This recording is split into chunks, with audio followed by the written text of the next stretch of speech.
How are you? I hope you will be fine and fine.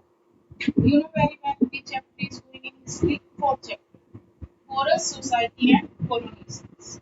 So in the previous video we have discussed about the Bastar incident. Today we will discuss about the new topic, forest transformation in Java. See, India में हुआ था same forest transformation done in the Java also. He is now a famous rice producing island in Indonesia. Indonesia क्या है? ये 4 islands से मिलकर बना हुआ, जिसमें से जावा एक है. Java is now is famous for this purpose, rice producing islands. But once upon a time, it was covered mostly with forest. But पहले क्या था? Once upon a time, it was covered with thick forest.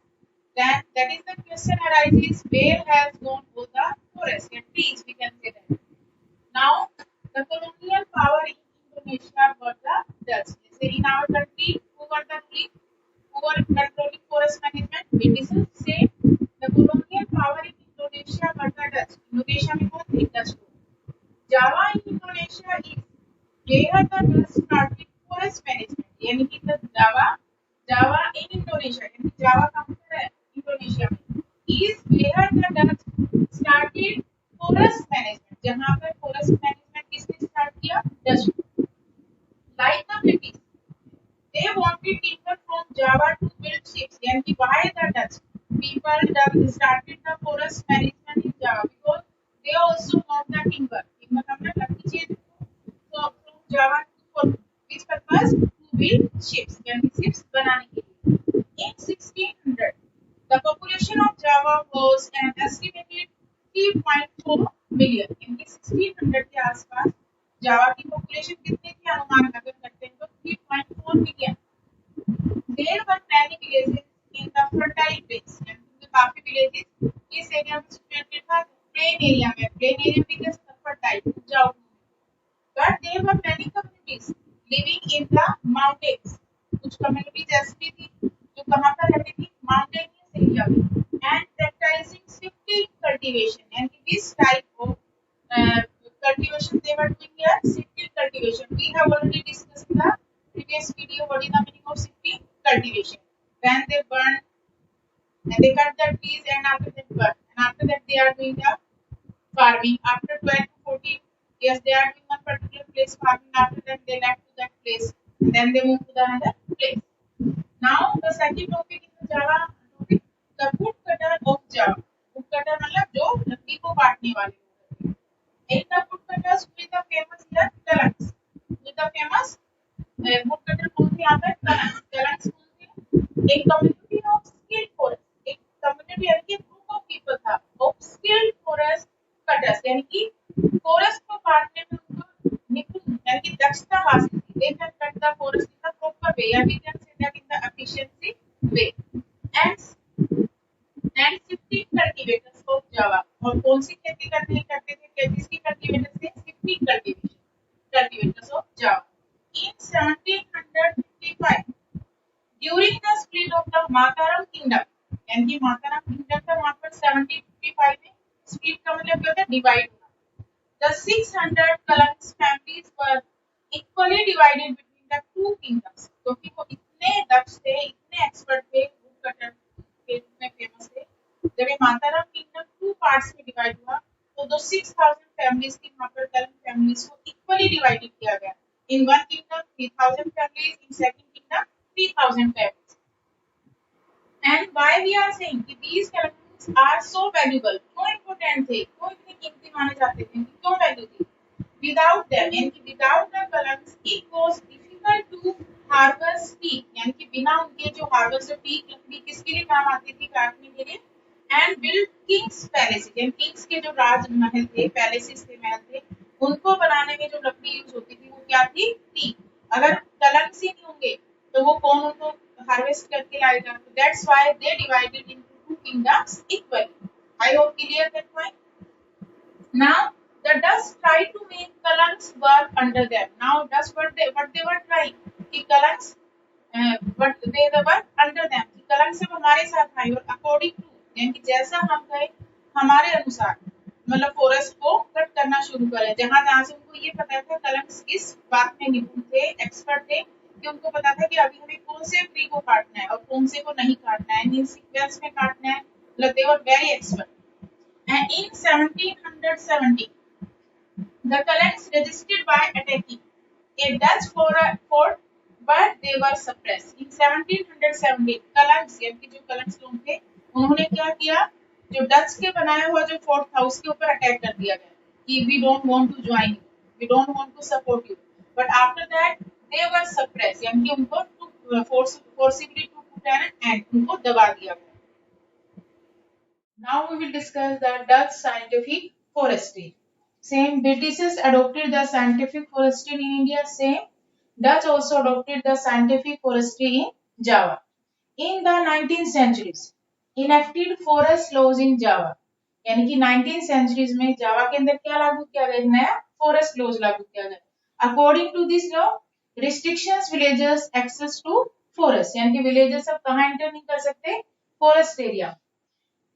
But only for specified purpose they can enter.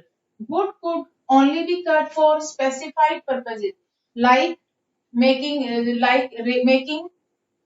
river boats or constructing houses, and only from specific forest. वो wood collect तो कर सकते थे for making river boats या for constructing house, but they can take only from specific forest. यानी कि जिस forest की good quality की जहाँ पर wood नहीं रहती थी, they can take the wood from that particular specified forest under close supervision.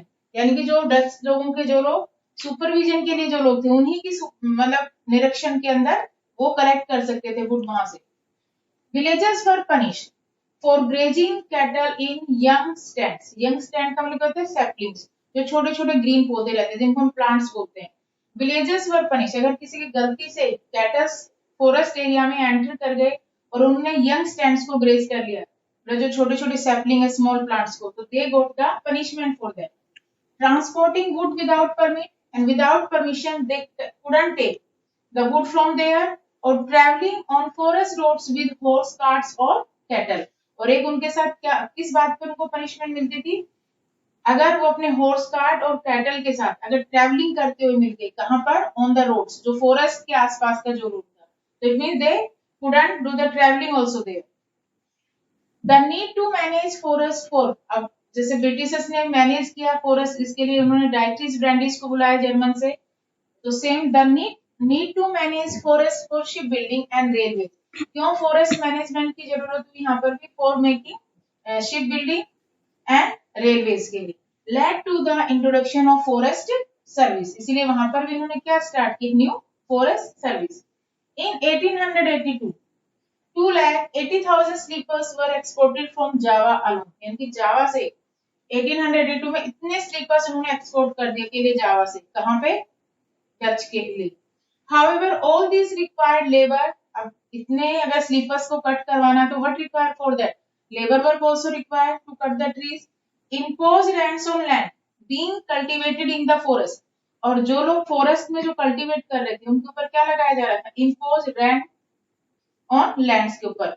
And then exempted some villages from these rents. पर कुछ villages को इससे छूट मिली हुई थी. If they were collectively to provide free labor, अगर वो सभी लोग मिलकर क्या करेंगे उनके लिए, फ्री लेबर सर्विस, क्या उसमें होगा, एंड बफेलोज, और अपनी बफेलोज उनको प्रोवाइड करवाएंगे, किस पर्पज से, फॉर कटिंग. यानी कि जो लेबर वर्क करेंगे तो उनका काम क्या रहेगा, cutting the trees plants and transporting timber. यानी कि जो वुड कट चुकी है उसको एक स्थान से दूसरे स्थान ले जाने के लिए किसका यूज करते थे, बफेलोज का.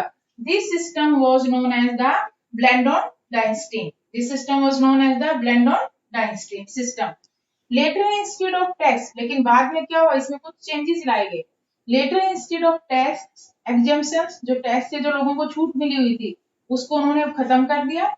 Forest villagers were given small wages. अगर कोई फॉरेस्ट में काम उनकी हेल्प करवाता था इसके लिए they provide the, यानी कि given to small wages, जब उनको छोटे छोटे वेतन देने लगे. But their right to cultivate forest land was restricted. लेकिन अभी भी क्या था, फॉरेस्ट एरिया में वो कल्टीवेट नहीं कर सकते. Now we will discuss the Samin's challenges. यानी कि what were the Samin's challenges. Firstly we will know कि what why we have written here the Samin's. Who was, Around the year 1890, Surantiku, Samin of the village, Surontiko क्या था, सैमीन of the village, कौन से village से belong करते थे, रंदू ब्लैतुम, कौन से विलेज से, रंदू ब्लैतुम, challenged the state ownership of forest और that for village was famous for which purpose, teak forest, यानी कि ये विलेज जो कौन से विलेज की बात कर रहे हैं हम, रंदू ब्लैतुम।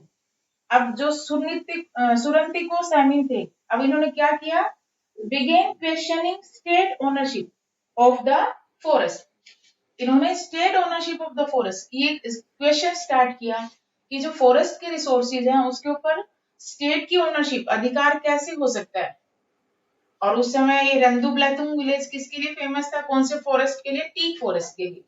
ही आर्ग्यूड दैट, इसके लिए उन्होंने अपना व्यू दिया, that the state had not created, क्यों कह रहे कि स्टेट अपनी ओनरशिप कैसे कह सकता है कि we are having the ownership on the forest area, why, because he argued that the state had not created the wind, water, earth and wood, because all things were created by the nature, by the God. So then how can state can say that we are having the ownership of the forest resources?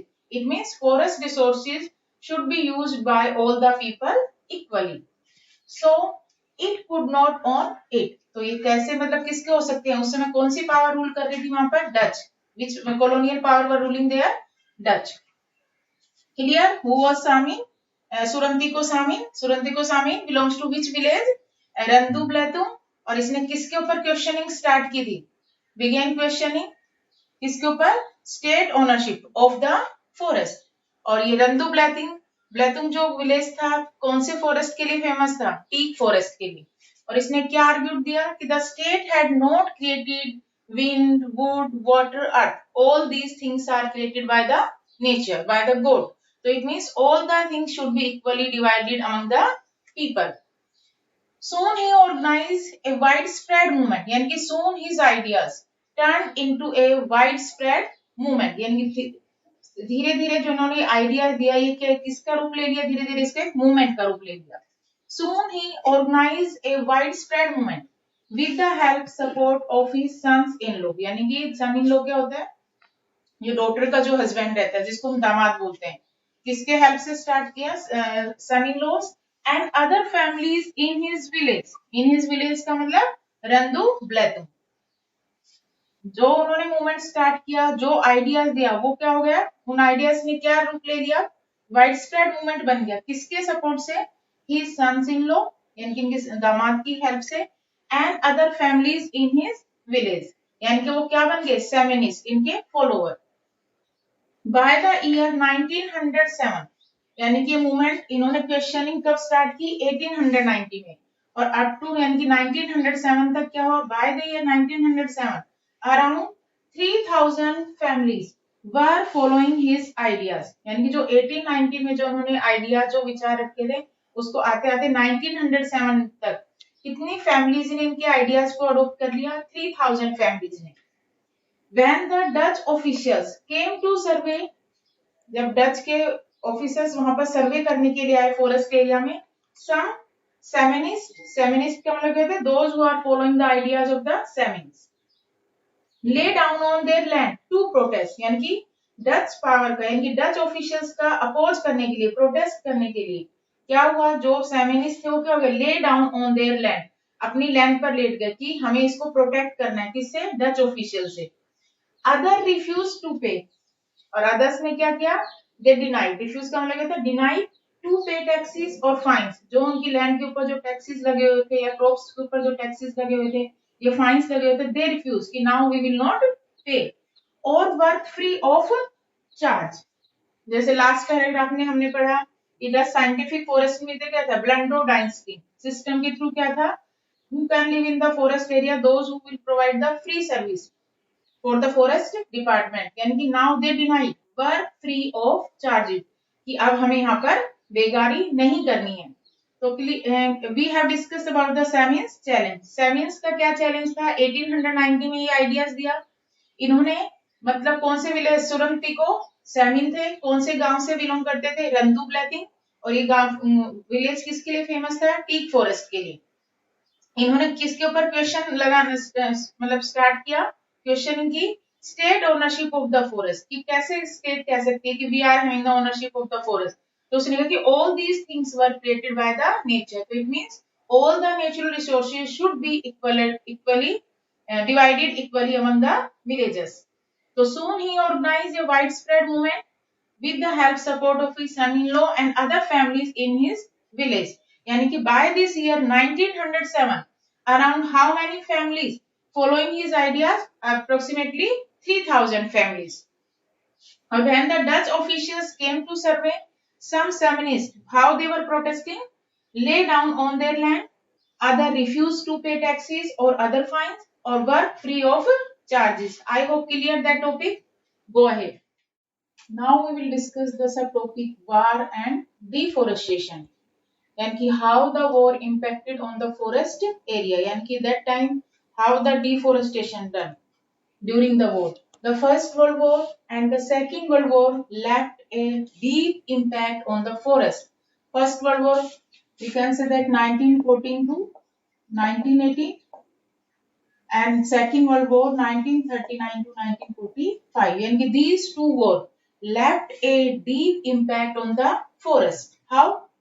Because before that, the colonial powers, the working plants were given up and trees cut to fulfill the war needs. What is the meaning of working plants? And before the World War, they were cutting the trees according to their requirement. And they are cutting the trees on the plan wise. If we should cut the which type of trees and we should not cut the which type of trees. यानी कि एक system से चल रहे थे कि अब हमें कौन से पेड़ काटने हैं, अब कौन से नहीं काटने हैं, अब हमें ये रिक्वायरमेंट को पूरा करना है, रेलवे के लिए हमें कहाँ से चाहिए या शिप बिल्डिंग के लिए हमें कहाँ से चाहिए. But when the trees to cut fulfill the war needs, पर जैसे ही वॉर हुआ, सेकंड वर्ल्ड वॉर और फर्स्ट वर्ल्ड वॉर और सेकंड वर्ल्ड वॉर, तो यानी कि वुड की रिक्वायरमेंट ज्यादा हुई, तो now they were cutting the trees indiscriminately. Indiscriminately मतलब अंधाधुंध, केयरलेसली, बिना सोचे समझे. As the Japanese were going to occupy the region मतलब in the Java area, Indonesia में. अब जापानीज ने क्या किया during the second world war? Were going to occupy the region, यानी कि they want to occupy which area? Indonesia, Java. Dutch followed the, in that response, Dutch adopted the which policy? Scorched earth policy. Before we discuss what is the meaning of scorched earth policy, we will look at one time कि why Japanese occupy that area. Because in Second World War, two powers were there, Axis and Allies. Who were in the Axis power? Japan, Germany, and Italy. Or in the second, Allies, Britain, France, Russia, USA. Now Dutch also supported, यानी कि Indonesia 1941 तक क्या नाम से किस नाम से जाना जाता है? डच ईस्ट इंडीज 1941 तक. और Japanese what they were doing? They want to increase their force, यानी कि दे वर गोइंग अहेड. उनकी मतलब जो आर्मी थी वो आगे बढ़ती जा रही थी, उन टेरिटरीज को कैप्चर करती हुई जा रही थी. तो बीच में क्या है? इंडोनेशिया. और जो डच ईस्ट इंडिया कंपनी थी वो भी किसके सपोर्टेड थे? अलाइज पावर की. और अलाइज ये क्या था? आपस में दोनों में दुश्मनी थी. तो जापान ने अब क्या सोचा कि किसके ऊपर अटैक करना है? इंडोनेशिया पे. और that time which colonial power were ruling there? Dutch were ruling there. Dutch colonial power were ruling. और डच क्या थे यहाँ पर? किसके सपोर्टर थे? अलाइज पावर के. तो why they have adopted the scorch earth policy. That scorch earth policy, जो वहां के जो डच आर्मी ऑफिसर्स थे या कॉलोनियल ऑफिसर्स थे, उन्होंने क्या सोचा कि अब जावा के ऊपर तो किसका अटैक होने वाला है? जापानीज का. और when Japan will attack here, it means they will occupy all the resources. So before, if they occupied this place, so what should be done? We should destroy all the things from here. So what policies adopted for that? They have adopted the scorched earth policy. Now Dutch colonial officers, and the Dutch colonial officers, what they have done? Destroy sawmills and burned huge piles of teak logs. Sawmills क्या था? जहां पर railway slippers बनाने के लिए जो लकड़ियां काट कर रखी हुई थी, या शिप बनाने के लिए जो लकड़ियां काट कर रखी हुई थी उसमें. And burn huge piles of teak logs, यानी कि जो लकड़ी के बड़े बड़े गट्ठे वहां रखे हुए थे, लोग्स बड़े बड़े लकड़ी, वो उन सबको उन्होंने जला दिया. Why? So that the Japanese did not get that ताकि जापानीज यानी कि दुश्मन के हाथ में पड़ने से अच्छा है कि हम इनको क्या कर दें, इन रिसोर्सेज को जला दें।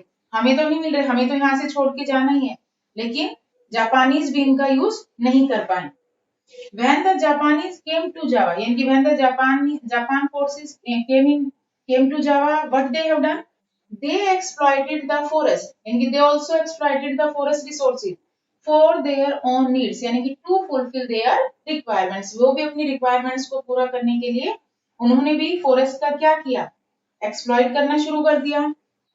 अब डच और जापान फोर्सेस की बीच में युद्ध चल रहा था, दोनों के अंदर तनातनी चल रही थी, तो इस चीज का फायदा किसने उठाया, वहां के जो लोकल पीपल थे। Finding the forest staff busy, उन्होंने देखा कि जो फॉरेस्ट स्टाफ है they were busy during the war times, कि वो तो वॉर में बिजी हैं। तो some people expand their agricultural land at the cost of the forest land. अब जो वहां के लोकल लोग थे, लोकल ट्राइबल्स पीपल थे, उन्होंने भी क्या करना शुरू किया, सम पीपल यानी कि they also want to expand their agriculture land, and for that purpose they were also cutting the trees indiscriminately.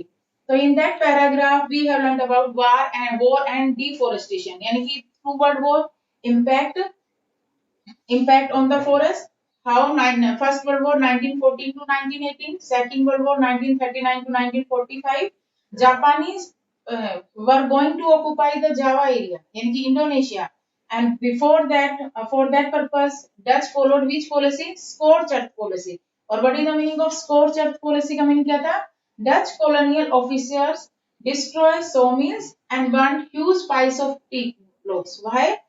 क्यों सोचते थे, so that the Japanese did not get that, ताकि जापानियों के हाथ लगने से पहले इसको नष्ट कर दिया जाए। और इसके जवाब में जब when the Japanese came to Java, what they have done, they also exploited the forest for their own needs. और इस सिचुएशन का फायदा किसने उठाया, इन दोनों की, लोकल पीपल ने।